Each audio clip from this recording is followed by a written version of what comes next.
Hello बच्चों, मैं आपका गणित शिक्षक कमलेंद्र हूँ।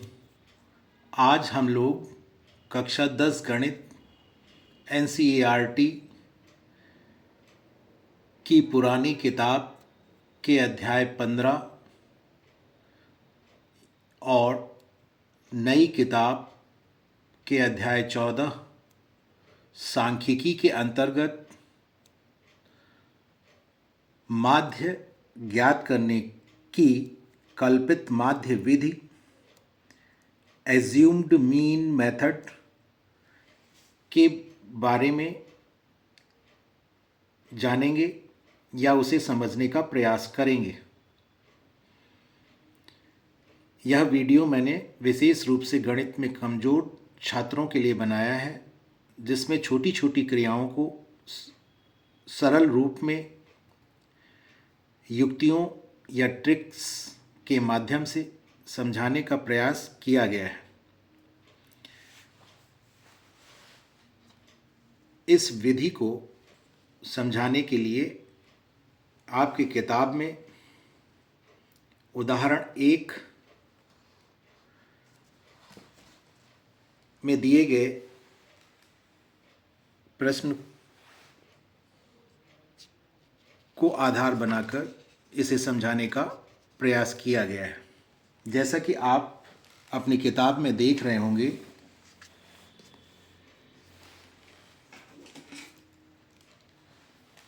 सामने सारणी 14.2 में एक सारणी बनी हुई है, जिसमें पहली पंक्ति में वर्ग अंतराल को दिखाया गया है और दूसरी पंक्ति में विद्यार्थियों की संख्या को दिखाया गया है या लिखा गया है। इसी प्रकार से आपके प्रश्न पत्र में या आपकी किताब में प्रश्न दिए रहते हैं। ऐसी ही कोई एक सारणी बनी होती है जिसे हम बारंबारता बंटन सारणी कहते हैं, जिसमें वर्ग अंतराल होते हैं और उनकी बारंबारताएं। जो दूसरी पंक्ति यहाँ पर बनी हुई है वो वर्ग की बारंबारताएं कहलाती हैं, इसीलिए हम इसे बारंबारता बंटन सारणी कहते हैं। ये सारणी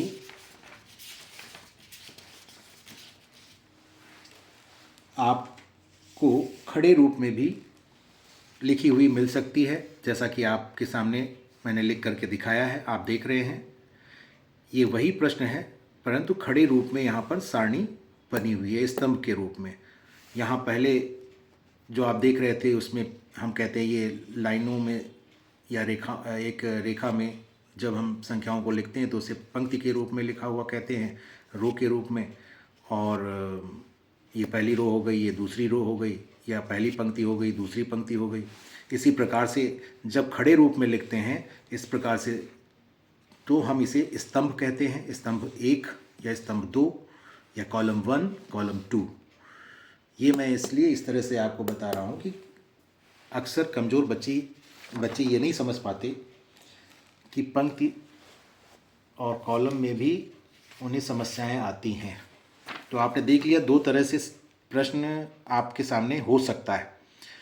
अब इसके बाद हम ये समझेंगे, जिसे मैंने अपने पिछले वीडियो संख्या 221 में पहले ही समझा दिया है, लेकिन फिर भी यहाँ पर थोड़ा सा मैं बता देता हूँ कि वर्ग जो लिखा होता है उसमें 2 संख्याएं होती हैं। पहली संख्या, ये दोनों संख्याएं वर्ग की सीमाएं कहलाती हैं, लिमिट्स कहलाती हैं। जो पहली संख्या होती है वो छोटी होती है और वह वर्ग की निचली सीमा या निम्न सीमा कहलाती है या लोअर लिमिट कहलाती है। और जो दूसरी संख्या होती है वो बड़ी संख्या होती है पिछली वाली संख्या से, और इसे हम वर्ग की उच्च सीमा या ऊपरी सीमा कहते हैं और अंग्रेज़ी में अपर लिमिट कहते हैं। यहाँ पर कुछ संकेतों का भी प्रयोग करते हुए मैंने दिखाया है। निचली सीमा के लिए L1, ये L जो आता है लोअर शब्द से के पहले अक्षर से आता है, लोअर लिमिट।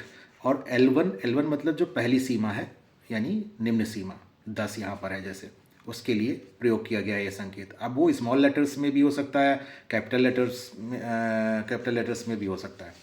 तो दोनों ही मैंने यहाँ लिख करके दिखा दिए आपको। फिर दूसरी संख्या जो पहली संख्या से बड़ी होती है वह वर्ग की उच्च सीमा कहलाती है या ऊपरी सीमा कहलाती है या ऊपरी सीमा भी बोलते हैं और अंग्रेज़ी में अपर लिमिट बोलते हैं। इसको संकेतों में जो व्यक्त किया गया है उसमें आप देख रहे हैं कि L2 से दिखाया गया है या L2 ही लिखा गया है, लेकिन ये स्मॉल L2 और कैपिटल L2 दोनों का प्रयोग किया जा सकता है। एक ही का संकेत का प्रयोग करना है, चाहे कैपिटल अक्षर मिले चाहे स्मॉल अक्षर मिले। फिर इसके बाद यहाँ पर वर्ग का मध्यमान ज्ञात करना सिखाया गया है। वर्ग का मध्यमान या मिड वैल्यू, मध्य बिंदु या मिड पॉइंट या वर्ग चिन्ह या क्लास मार्क, तो ये सब समानार्थी शब्द हैं। किसी एक शब्द का आपको प्रयोग करना है। ज़्यादातर आपकी किताब में वर्ग चिन्ह शब्द का प्रयोग किया गया है, आपने देखा ही होगा। अब वर्ग चिन्ह होता क्या है? वर्ग चिन्ह है कि कोई भी वर्ग है उसकी दोनों सीमाओं को आप जोड़ दें। दो ही सीमाएं होती हैं, या तो निम्न सीमा या उच्च सीमा। दोनों सीमाओं में जो संख्या दी रहती है यानी उनको जोड़ देना है और जोड़ने के बाद 2 से भाग कर देना है। यहाँ पर आप देखिए वही लिखा गया है, वर्ग की निम्न सीमा धन वर्ग की उच्च सीमा बटे 2, और इस प्रकार से 2 से जब भाग कर देते हैं तो जो भागफल हमें प्राप्त होता है वही वर्ग का वर्ग चिन्ह कहलाता है। अब यहाँ पर एक उदाहरण लेकर के समझाया भी गया है कि कैसे वर्ग अंतराल ज्ञात किया जाता है, वो वर्ग चिन्ह ज्ञात किया जाता है। वर्ग या वर्ग अंतराल, जैसे यहाँ पे 10 से 25 लिया गया है।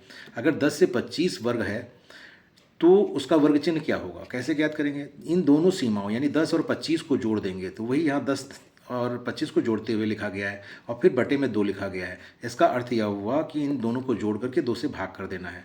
तो 10 और 25 को जो जोड़ा गया तो 35 बटे 2 हुआ और इस प्रकार से 17.5 प्राप्त हुआ। जो भागफल आता है वही यहाँ पर लिखा जाता है। तो ये कोई कठिन बात नहीं है, ये सब आप जानते हैं। नहीं जानते हैं तो सीखना पड़ेगा।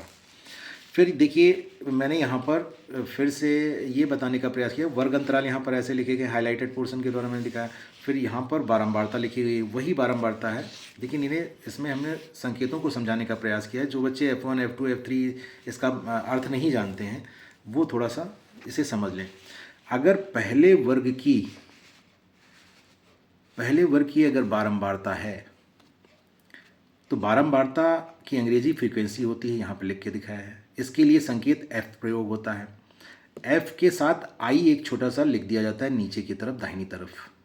इस I का क्या मतलब होता है? ये I हमें ये बताता है कि किस नंबर की बारंबारता को हम ले रहे हैं या किस वर्ग की बारंबारता को हम ले रहे हैं। I का मतलब है IV बारंबारता। तो अब I बराबर 1 जब लिखेंगे तो उसे हम F1 से व्यक्त करेंगे। I की जगह अगर हम y का मान 1 के बराबर लेते हैं तो F1 हो जाएगा वो। I का मान 2 लेंगे तो F2 हो जाएगा, 3 लेंगे तो F3 हो जाएगा। इसी तरह से F6 तक यहाँ पर है, क्योंकि आपके सवाल में 6 ही वर्ग अंतराल है। तो इस प्रकार I का मतलब आप समझ गए होंगे, I का मान बदलता जाएगा तो ये F1, F2, F3 आपको प्राप्त होते चले जाएंगे। यहाँ पर F1 का क्या मतलब है? 1 का मतलब है पहले नंबर पर जो बारंबारता आ रही है, और पहले नंबर पर जो बारंबारता आ रही है वो क्या है? पहले वर्ग की बारंबारता है। तो जो पहले वर्ग की बारंबारता है उसी को हम F1 के द्वारा व्यक्त करते हैं। और यहाँ पर पहले वर्ग की जो बारंबारता है आप यहाँ से देखना शुरू करिए। ये देखिए पहले वर्ग की बारंबारता 2 है और इसको हम F1 से व्यक्त करते हैं, तो F1 बराबर 2 हुआ कि नहीं हुआ? इसलिए F1 बराबर 2 हो गया। इसी प्रकार दूसरे वर्ग की बारंबारता आप यहाँ से देखना शुरू करिए, उसको हम F2 से व्यक्त करते हैं और F2 के ठीक सामने समझ लीजिए आ रहा है कौन? 3, इसलिए F2 बराबर 3 हो गया। तो F1, F2, F3 अगर कुछ भी हो तो इसका मतलब अब आप समझ गए होंगे।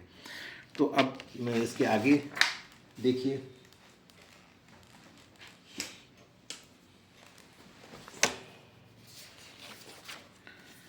यहाँ पर अब हम आपको वर्ग चिन्ह के बारे में बताना चाह रहे हैं। वही वर्ग चिन्ह जो आपने जान लिया है। जैसे अब सारणी बनी हुई थी तो सारणी के बाद वर्ग चिन्ह के लिए भी संकेत होते हैं। जैसे बारंबारता के लिए संकेत, वैसे वर्ग चिन्ह के लिए संकेत।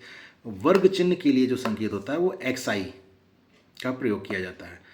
तो I का मान यहाँ पर भी 1 से लेकर के जितने भी वर्ग होंगे उतनी संख्या तक लिया जा सकता है। यहाँ पर 6 वर्ग हैं आपके प्रश्न में, इसलिए I का मान 1 से लेकर के 6 तक होगा। और इस प्रकार X1 से लेकर के X6 तक आपको यहाँ पर वर्ग चिन्ह दिख रहे हैं। तो वर्ग चिन्ह का मान कैसे ज्ञात किया गया है वो ज्ञात करना आपने पहले ही सीख लिया, लेकिन यहाँ पर x1 का क्या अर्थ है? x1 का अर्थ है कि पहला वर्ग चिन्ह कह लीजिए या पहले वर्ग का वर्ग चिन्ह कह लीजिए, वही यहाँ पर लिखा गया है। तो ये देख रहे हैं x1 बराबर पहला वर्ग था 10 से 25, 10 और 25 को जोड़ करके 2 से भाग किया गया, तो इस प्रकार 17.5 प्राप्त हुआ, वही इसमें दिखाया गया है। तो ये सब आप सीख चुके हैं, लेकिन कैसे सारणी में आपको इसे समझना है वो मैं बता रहा हूँ। x1 अगर लिखा है तो इसका मतलब पहले वर्ग का वर्ग चिन्ह है, या सबसे पहले जो वर्ग चिन्ह आ रहा है उसकी बात हो रही है। x2 का मतलब दूसरे नंबर पर जो वर्ग चिन्ह आ रहा है, या ये कह लीजिए कि दूसरे वर्ग का जो वर्ग चिन्ह है वो x2 है। इसी प्रकार x3 तीसरे वर्ग का वर्ग चिन्ह होगा, या तीसरे नंबर पर जो वर्ग चिन्ह आ रहा होगा वो x3 से व्यक्त किया जाएगा, और इसी प्रकार इसके मान उसके सामने जो है आप जो भी आ रहे हैं वो आप लिखते चले जाएंगे। इस प्रकार x3, x4, x5, x6 भी आप समझ गए होंगे। ये सिग्मा शब्द जो होता है वो ग्रीक भाषा का 18वां अक्षर होता है, जिसका प्रयोग योग संख्याओं के जोड़ के लिए किया जाता है। वो यहाँ पर मैंने लिख दिया है और आपको बता भी दिया है, इसे आप समझ लेंगे। अब इसके बाद मैं आपको ये बताना चाहता हूँ कि माध्य जब भी हम ज्ञात करते हैं तो माध्य ज्ञात करने के लिए हमें सबसे पहले एक सारणी बनानी होती है, एक टेबल बनानी होती है। एक टेबल तो आपके सवाल में ही दी रहती है, लेकिन उस टेबल में सिर्फ 2 कॉलम होते हैं या 2 पंक्तियाँ होती हैं, तो उससे हमें 2 कॉलम पहले से पता होते हैं। लेकिन कल्पित माध्य विधि से माध्य ज्ञात करने के लिए हमें कितने कॉलम बनाने होंगे, किस किस चीज़ के कॉलम बनाने होंगे, ये ही दिमाग में नहीं आता है जब हम सवाल लगाने लगते हैं। बहुत दिनों बाद सवाल लगाते हैं या भूल जाते हैं, अक्सर भूल जाते हैं। इसे याद करने के लिए मैंने यहाँ पर एक ट्रिक आपको बताई है। उस ट्रिक को आप या युक्ति को आप देख लें, अच्छी तरह से समझ लें, तो आपको केवल फार्मूला याद करने की ज़रूरत है। उस ट्रिक को कैसे इस्तेमाल करते हैं थोड़ा सा ध्यान देने की ज़रूरत है, कोई कठिन नहीं है। केवल फार्मूला अगर याद है और तो ट्रिक बड़ी आसानी से याद आ जाती है अगर आपने उसको थोड़ा सा ध्यान से सुना है, समझा है तो। अब ज़रा देखिए, ये ट्रिक मैंने यहाँ पर दिखाई है करते हुए। क्या है, आप देख रहे हैं इसमें कि फार्मूला लिखा गया हुआ है। ये फार्मूला आपको याद होना चाहिए। अच्छी तरह से बार बार लिखिए और याद करिए, समझिए। ये फार्मूला क्या लिखा गया है? कल्पित माध्य विधि से जब भी हम माध्य ज्ञात करते हैं तो सूत्र होता है x बार बराबर a प्लस या धन, और फिर अंश में सिग्मा fi/di और बटे में या हर में सिग्मा fi। अब यहाँ पर करना क्या है, सिग्मा अंश में जो लिखा सिग्मा fi/di है उसका केवल fi/di आप लीजिए, और उसे ले करके मैंने यहाँ पर देखिए आगे दिखाया है, समझाने का प्रयास किया है। इसमें आप देख रहे हैं कि fi/di को मैंने लिखा है, फिर fi/di को एक साथ ही लेकर के मैंने यहाँ पर सामने लिखा है कि एक कॉलम बनाना है, यानी fi/di का एक कॉलम आपको बनाना है, नया कॉलम बनेगा। ये आपको दिमाग में तुरंत आ जाना चाहिए। जैसे ही fi/di आपके सामने आएगा तो इसका मतलब fi/di का एक कॉलम बनेगा। अब इसके बाद fi/di का अर्थ क्या होता है? fi/di का अर्थ होता है fi और di के बीच में कोई चिन्ह नहीं, इसका मतलब गुणे का चिन्ह है। ये आपने गणित में पढ़ा है, बीजगणित में पढ़ा है। फिर यहाँ पर बराबर हमने लिख दिया fi गुणे di। तो fi गुणे di जब हम लिखते हैं तो fi जो शब्द आ रहा है fi का भी कॉलम बनता है, लेकिन fi का कॉलम आपको प्रश्न में ही दिया रहता है, इसलिए उसे आपको अलग से बनाने की ज़रूरत नहीं है, वो प्रश्न में दिया हुआ है। इसलिए हम इसको इतनी गंभीरता से नहीं लेंगे, लेकिन वो तो बनेगा ये भी। और हमें जो नए कॉलम बनाने हैं हमारा ध्यान सिर्फ उस पर ज़्यादा होना चाहिए। तो यहाँ पर देखिए गुणे में di लिखा हुआ है। अब di का कॉलम बनेगा, di का कॉलम बनेगा, और di का कॉलम यहाँ पर बनाने के लिए आपको ये आप देख रहे हैं यहाँ पर एरो के माध्यम से मैंने आपको बताया है कि di का कॉलम आपको बनाना है। di आप देख रहे हैं, एक di का कॉलम बनना है क्योंकि di यहाँ पर आया है। अब di होता क्या है? di वास्तव में विचलन है, डेविएशन है, डेविएशन से d आया है, और ये बराबर होता है xi माइनस a के बराबर होता है। पदों का कल्पित माध्य से कितना विचलन है उसे हम यहाँ पर ज्ञात करते हैं। तो एक्स आई माइनस ए के बराबर होता है। अब एक्स आई क्या होता है वो आप पहले से जानते हैं कि वर्ग चिन्ह होता है, और ए क्या होता है, एज्यूम्ड मीन कैसे ज्ञात करते हैं वो मैं अभी आगे बताऊंगा। तो यहाँ पर ए जो यहाँ पर इस प्रयोग किया गया है वो एज्यूम्ड मीन के लिए होता है, यानी कल्पित माध्य के लिए होता है। कल्पित माध्य हम अपने खुद मानते हैं, और कैसे मानते हैं वो हम आगे बताएंगे। यहाँ पर देखिए एक्स आई माइनस ए आ रहा है, फिर यहाँ पर एक्स आई एक आया है तो एक्स आई का भी एक कॉलम बनेगा, ये ध्यान रखना है। तो इस प्रकार से आप देखिए एफ आई डी आई का कॉलम बनेगा, डी आई का कॉलम बनेगा, एक्स आई का कॉलम बनेगा। 3 कॉलम आपको नए बनाने होंगे, और 2 कॉलम आपके प्रश्न में ही दिए रहते हैं। और वो 2 कॉलम कौन कौन से हैं, एक है वर्ग या वर्गांतराल का, और दूसरा है एफ आई का यानी बारंबारता का। तो अगर आपको ये बात समझ में आ गई है तो आपके लिए माध्य ज्ञात करना कल्पित माध्य विधि से सरल हो जाएगा। और इसे मैंने अभी बोला है उसे यहाँ पर लिख भी दिया है। देखिए यहाँ पर लिखा है कि कुल 5 कॉलम वाली सारणी आपको बनानी है। तो 5 कॉलम कैसे हुए, 2 कॉलम आपके पहले से सवाल में ही दिए रहते हैं, 3 कॉलम आपको नए बनाने हैं, तो कुल 5 कॉलम बनाने हैं। अब यहाँ पर वो भी लिख दिया गया है कि कौन कौन से कॉलम आपको दिए रहते हैं, 2 कॉलम आपको प्रश्न में ही दिए रहते हैं, 3 कॉलम कौन कौन से बनने हैं वो भी यहाँ पर लिख करके समझा दिया गया है। और ये भी आपको बता दिया गया है कि माध्य ज्ञात करने का सूत्र ही आपको याद रखना है, और सारणी के कॉलम बनाने की युक्ति को थोड़ा सा समझ लेना है, याद रखना है। बाकी और आपको कुछ नहीं करना है। जो बच्चा सारणी बना ले जाता है उसके लिए फिर माध्य ज्ञात करना सरल हो जाता है। सारणी कैसे बनती है, सारणी बनाने का सारणी जो बनी हुई है आपकी किताब में जो बनी हुई है, हम पहले उसी से समझाने का प्रयास करते हैं। देखिए आपके सामने जो आपकी किताब में सारणी बनी हुई है उसी से समझिए। इसमें देखिए यहाँ पर पहला कॉलम है वर्ग अंतराल का, जिसमें 10 से 25 लिखा हुआ है, पहला जो वर्ग है।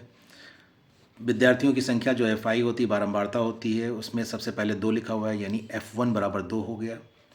और वर्ग चिन्ह वाले कॉलम में वर्ग चिन्ह मतलब एक्स आई, और इसमें पहली संख्या जो लिखी हुई है वो 17.5 लिखी हुई है, यानी पहला वर्ग चिन्ह या पहले वर्ग का जो वर्ग चिन्ह है वो जिसको हम x1 से दिखाते हैं वो 17.5 हो गया।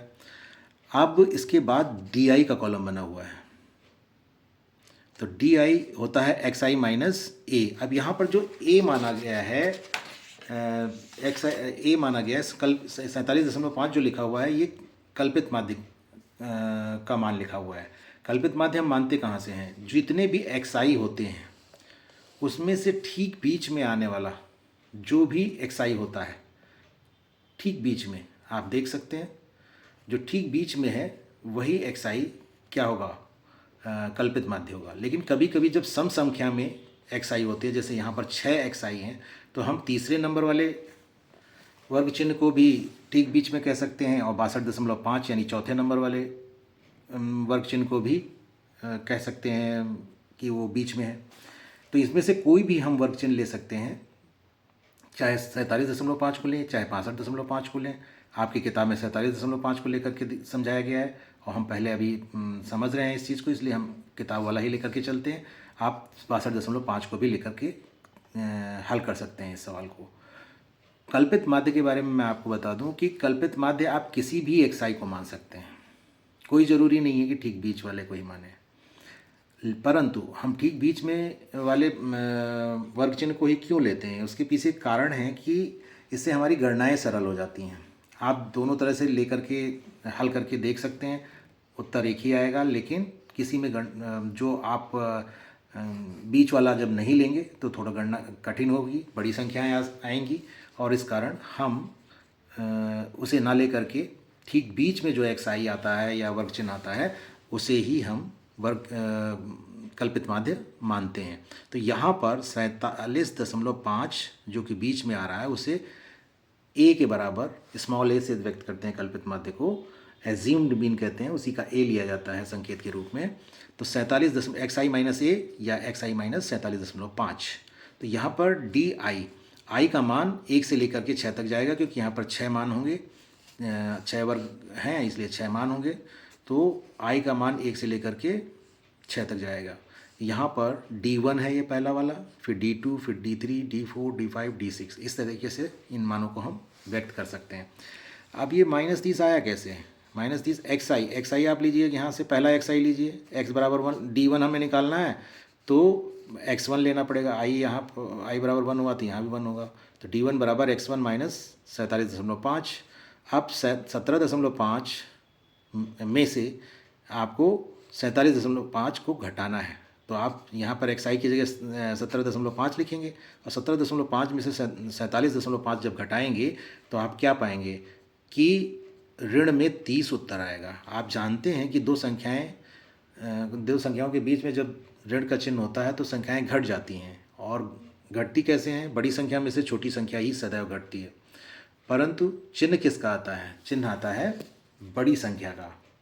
जिस प्रकार घर में बड़ों की चलती है ठीक उसी प्रकार यहाँ पर भी बड़ी संख्या का जो चिन्ह होता है उसी का चिन्ह हम घटाने के बाद जो हमें अंतर प्राप्त होता है उसके साथ लिखते हैं। तो यहाँ पर बड़ी संख्या 47.5 और 17.5 में अगर हम देखें, 47.5 है और 47.5 के साथ चिन्ह जो है वो ऋण है, इसलिए जो घटाने पर 30 आता है उसका चिन्ह भी ऋण चिन्ह के साथ उस 30 को भी ऋण चिन्ह के साथ लिखा जाएगा, वही यहाँ पर ऋण 30 लिखा गया है। अब इसके बाद अगला कॉलम है FI/DI, यानी I की जगह अगर 1 लेते हैं तो F1D1 हो गया। F1D1 हो गया तो F1 यहाँ पे कौन सा होगा? जो पहले नंबर का F होगा। तो पहले नंबर का F कौन है? 2 है, यहाँ पर आप देख रहे हैं। और F1D1 और D1 पहले नंबर का D कौन सा है? -30 है। इन दोनों की गुणा करेंगे तो -60 आ जाएगा। ठीक इसी प्रकार नीचे जितने भी वर्ग हैं उनके साथ उनमें आपको क्या करना है? FI और DI, पहले तो आपको DI ज्ञात कर लेना है, और XI आपने पहले ही ज्ञात कर लिया होगा, फिर उसके बाद DI ज्ञात कर लेना है, फिर FI/DI करते जाना है, यानी F1D1, F2D2, F3D3, F4D4 ऐसे करते हुए आप इसको मान ज्ञात कर सकते हैं। और फिर उसके बाद आप देख रहे हैं FI/DI वाले कॉलम में नीचे सिग्मा FI/DI लिखा गया है। ये सिग्मा अर्थ होता है जितनी ऊपर संख्याएं दी गई उन सबका जोड़। अब यहाँ पर जोड़ ज्ञात करने के लिए जो बच्चे कमज़ोर हैं वो यहाँ पर जोड़ ज्ञात करने में उनको परेशानी आएगी, क्योंकि कुछ संख्याएं इसमें ऋण में दी हुई हैं, कुछ संख्याएं धन में दी गई है और 0 भी लिखा हुआ है, तो थोड़ा उनके लिए कठिन हो जाता है। तो इस ऐसी स्थिति में आपको क्या करना है कि एक जैसे चिन्ह वाली संख्याओं को पहले अलग अलग जोड़ लेना है, यानी जो ऋण वाली संख्याएं हैं उन्हें पहले जोड़ लीजिए। जैसे ऋण 60 है, ऋण 45 है, इनको अलग जोड़ लीजिए तो ऋण का 105 आ जाएगा। और फिर इसके बाद जो धन वाली संख्याएं हैं उनको अलग जोड़ लीजिए, जैसे 90 है, 180 है, 270 है, उनको अलग जोड़ लीजिए। अब इसके बाद दो संख्याएं आपको मिलेंगी, एक यहाँ पर ऋण वाली संख्या मिली थी और यहाँ पर धन वाली संख्या कोई मिलेगी, और उसको फिर आप घटा लीजिए। आप जैसे घटाया था घटाना आपको आता ही है, और घटा लीजिए। फिर यहाँ पर घटाएंगे तो आपको 435 मिलेगा। तो इसका अर्थ यह हुआ धनात्मक मान जो होगा वो ज़्यादा होगा, इसीलिए यहाँ पर अंतर जो है धन चिन्ह के साथ आया, वो संख्या बड़ी होगी जो यहाँ पर धन वाली होगी, इसलिए यहाँ पे सिग्मा FI/DI का मान धनात्मक मिला है हमको। तो सिग्मा FI/DI हमें मिल जाता है 435 यहाँ पर। इससे मैं आगे अपने द्वारा जो बनाई गई सारणी है उसमें आपको दिखाएंगे कैसे ज्ञात करते हैं। यहाँ पर अभी हम किताब में जो सारणी दी गई है उससे समझाने का प्रयास कर रहे हैं आपको। यहाँ पर देखिए FI वाले कॉलम में सिग्मा FI बराबर 30 लिखा गया है, यानी जितनी भी बारंबारताएँ दी गई, यहाँ पर 6 बारंबारताएँ देंगी, 6 की 6 बारंबारताओं को जोड़ दीजिए, जोड़ने के बाद 30 आता है उसे 30 लिख दीजिए, और इसको आप सिग्मा FI से दिखाएंगे क्योंकि सभी बारंबारताओं को आपने जोड़ा है, यानी सभी FI को जोड़ा है आपने, इसलिए सिग्मा अक्षर का प्रयोग किया गया। सिग्मा FI बराबर 30, ये हमको यहाँ पर प्राप्त हो जाता है। इसके बाद अब सारणी में हमें 2 मान मिल गए, इन्हीं दोनों मानों का प्रयोग और कल्पित माध्य का प्रयोग हमें सूत्र में करना होता है। कल्पित माध्य का जो सूत्र होता है वो आपको याद होना चाहिए, वो आपकी किताब में भी दिया हुआ है। x बार बराबर a प्लस सिग्मा FI/DI बटे सिग्मा FI, इसके बारे में हमने अभी पढ़ा भी था।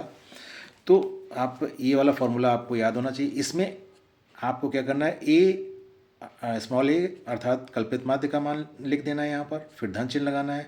सिग्मा FI/DI आपने टेबल से ज्ञात किया है उसे लिख देना है अंश में, और सिग्मा एफ आई यहाँ पर जो आप देख रहे हैं उसे हर में, उसके मान को हर में लिख देना है। और इस प्रकार से जब आप लिखेंगे तो यहाँ पर देख रहे हैं कि x बार बराबर 47.5 धन 435/30 ये लिखा हुआ है। मान रखेंगे तो यही हमें प्राप्त हो जाएगा। अब आप इसको सरल कर लीजिए, 30 से 435 में भाग करिए, 14.5 आएगा, और फिर 14.5 को 47.5 में जोड़ दीजिए, 62 आएगा। तो आप यहाँ पर देख रहे हैं विद्यार्थियों द्वारा प्राप्त किए गए अंकों का माध्य 62 है। ये पहले उदाहरण से संबंधित माध्य है, ये आपको ध्यान रखना है। तो कल्पित माध्य विधि से इसी प्रकार से माध्य हम ज्ञात करते हैं। अब मैंने ये जो सारणी आपकी किताब में दी गई है वो जैसा आपको सवाल के हल में लिखना रहता है वो है, लेकिन इसके मान जो आते हैं वो कैसे आते हैं उसको मैंने एक अलग सारणी में समझाया है। जो बच्चे अभी थोड़ा सा अच्छी तरह से नहीं समझ पाते हैं वो इसे इस सारणी के द्वारा समझ सकते हैं। देखिए ये सारणी आपके सामने है। कल्पित माध्य ज्ञात करने की कल्पित माध्य विधि से माध्य ज्ञात करने की सारणी है ये। यहाँ पर मैंने ऊपर सारणी के ऊपर लिखा है माना कल्पित माध्य स्मॉल a बराबर 45.5, तो यहाँ पर दिखाया है।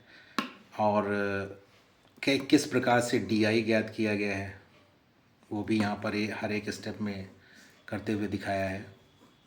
और उसके बाद एफ आई डी आई कैसे ज्ञात किया गया है वो भी दिखाया है।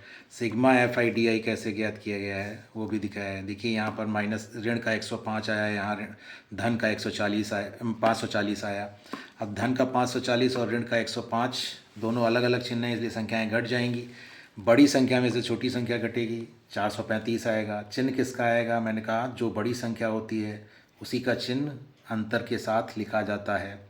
जैसे घर में बड़ों की चलती है वैसे ही यहाँ पर भी बड़ी संख्या की चलती है, ये याद रखना है आपको।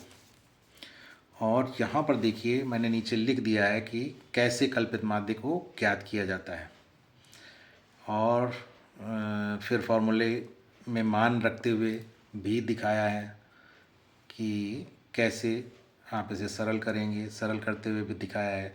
फिर आपका उत्तर 62 आ जाता है, माध्य में 62 प्राप्त हो जाता है।